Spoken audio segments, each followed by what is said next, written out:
I'm joined today by the host of the Duran. From London, we have Alexander Mercouris, and from Athens, Greece, his co-host, Alex Christoforou, is with us. Gentlemen, welcome. Right now, this was kind of crazy.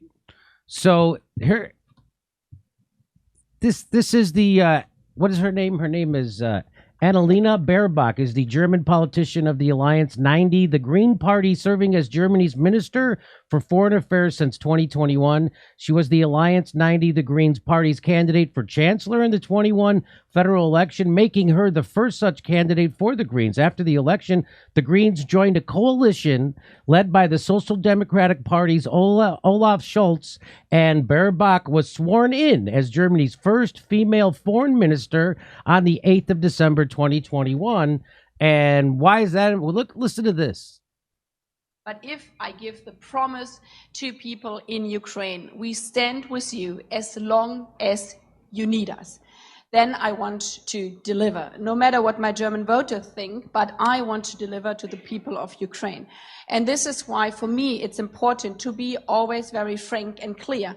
And this means every measure I'm taking, I have to be clear that this holds on as long as Ukraine needs me.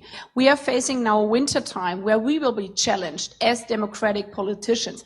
People will go on the street and say, we cannot pay our energy prices. And I will say, yes, I know, so we help you with social measures. But I don't want to say, okay, then we stop the sanctions against Russia. We will stand with Ukraine, and this means the sanction will stay also in wintertime, even if it gets really tough for politicians. So what it seems to me is that she's putting, for some reason, the people of Ukraine ahead of the people of her own country.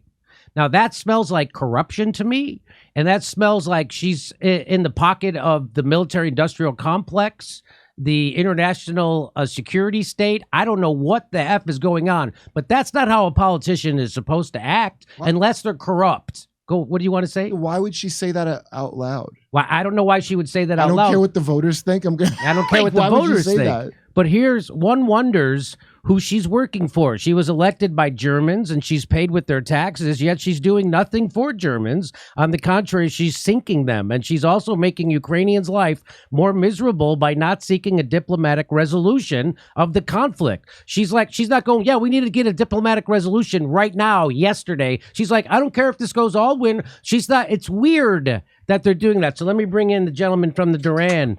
Alex, what do you make of that?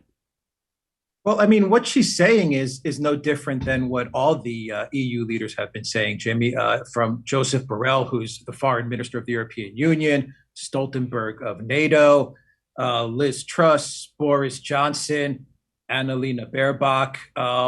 Macron just the other day said it's the end of abundance for Europe and everyone's going to have to sacrifice. Of course, when he means everyone's going to have to sacrifice, he means the people are going to have to sacrifice, yes.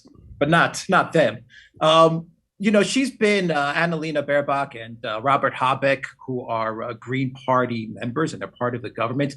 They have been the staunchest supporters of Zelensky, and they have been full speed ahead for the war. Now what is that? That seems counterintuitive that the Green Party would be such a right-wing hawk on war. Why is that?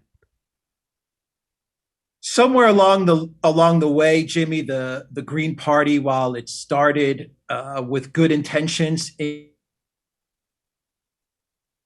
of course, and now whenever you think of Green Party, at least in many European Union countries, the first thing that comes to mind for many people is that this is the party of war.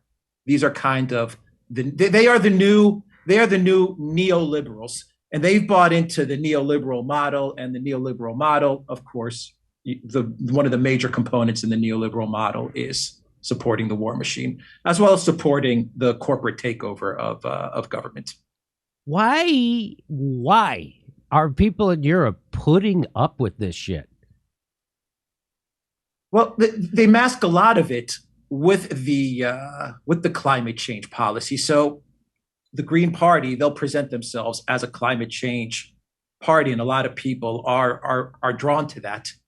But in their platform, they also build in a lot of neoliberal policies and a lot of corporate policies which are tied into control of the government, which of course, if you extend it further out, means that they're going to be supportive of war endeavors like this one.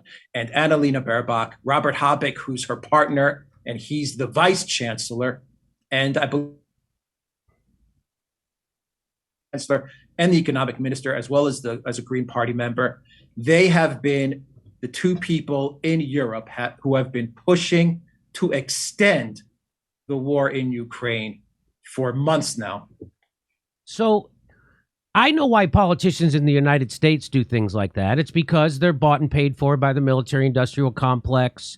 They get donations. They get legal bribes.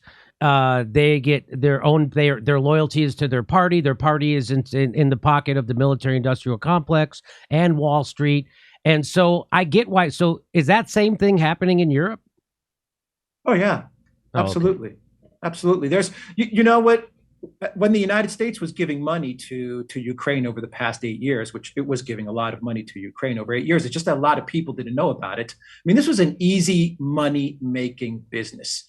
Over 8 years, since the coup in Maidan, the U.S. was just giving 10 billion, 5 billion, whatever it was giving. Every year it was going into Ukraine and then leaving from the back door of Ukraine. And no one really talked about it until the conflict happened, the special military operation, the war. Europe was doing the same thing.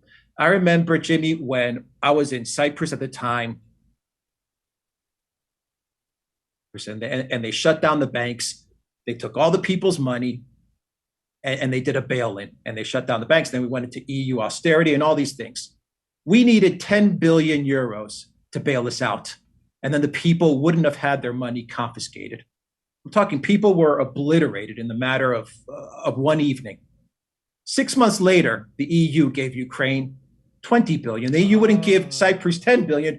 6 months later, they gave Ukraine 20 billion. This was in 2014. So, I mean, this racket for Ukraine has been going on for a while now. One of the main reasons they're so upset, all of these elites, is because Putin went in there and he spoiled their game. This was easy money for them.